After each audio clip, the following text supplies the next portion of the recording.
لاہور محض تاریخی، تہذیبی اور معاشرتی اہمیت کا حامل ہی نہیں بلکہ تصوف و طریقت کی دولت سے بھی مالا مال ہے۔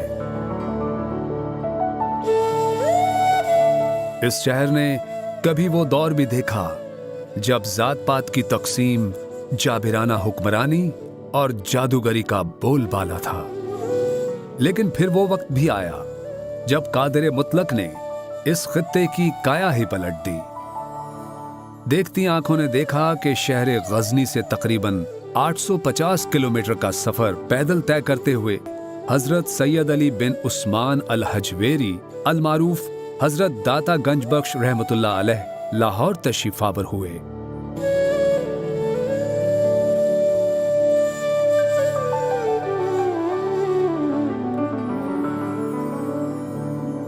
آپ کا شجرہ نصب 9 واسطوں سے اور شجرہ طریقت 10 واسطوں سے حضرت علی علیہ السلام سے جا ملتا ہے۔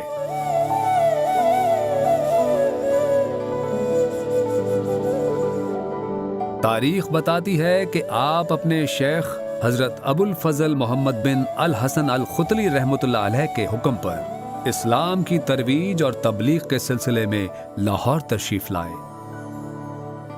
آپ کے ساتھ 2 ساتھی بھی تھے، ایک کا نام ابو سعید حجویری اور دوسرا حماد سرخسی ہے۔ آپ کی شورائے آفاق تصنیف کشف المحجوب ابو سعید حجویری کے سوالات کی جوابات کی صورت میں ترتیب کی وجہ بنی۔ لاہور تشریف آوری پر آپ نے ایک ٹیلے کا انتخاب فرمایا اور اسی پر تشریف فرما ہوئے۔ یہی مٹی کا ٹیلا بعد ازاں آپ کی آخری آرام گاہ بھی بنا۔ یہی وجہ ہے کہ آپ کی قبر مبارک زمینی سطح سے قدر بلندی پر ہے۔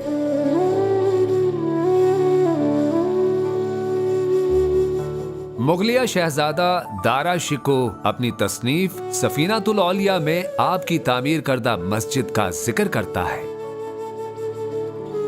جس کے ساتھ حضرت داتا صاحب کی ایک کرامت بھی وابستہ ہے۔ کہا یہ جاتا ہے کہ آپ کی مسجد کے محراب کے حوالے سے مقامی آبادی کو اعتراض تھا کہ محراب قبلہ رخ نہیں ہے۔ حضرت داتا صاحب نے اپنی امامت میں جماعت کروائی اور دوران نماز آپ کی برکت سے نمازیوں نے بالمشافہ اپنی آنکھوں سے خانہ کعبہ کی زیارت کی۔ 1000 سال پہلے وقوع پذیر ہونے والے اس واقعے کی یادگار آج بھی داتا دربار میں محفوظ ہے۔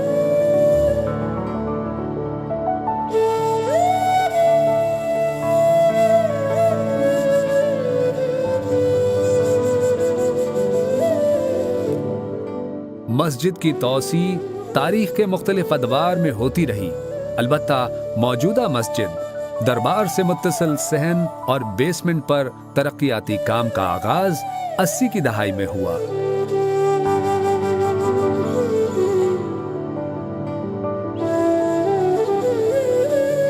مسجد کے ڈیزائن کے لیے باقاعدہ مقابلہ کروایا گیا، جس میں ملک پاکستان کے نامور ماہرین فن نے حصہ لیا۔ بہترین ڈیزائن کا انتخاب صدر پاکستان جنرل ضیاء الحق نے خود کیا۔ مسجد کے دونوں اطراف میں موجود مینار ترک مساجد کے فن تعمیر کی عکاس ہیں۔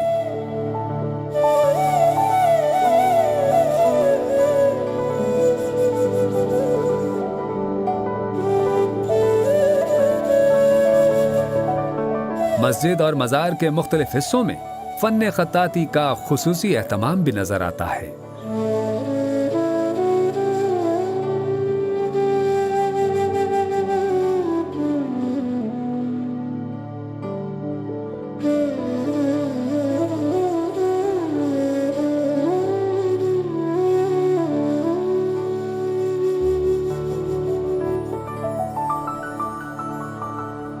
داتا دربار کے داخلی دروازوں میں اسلامی فن تخلیق نمایاں ہے۔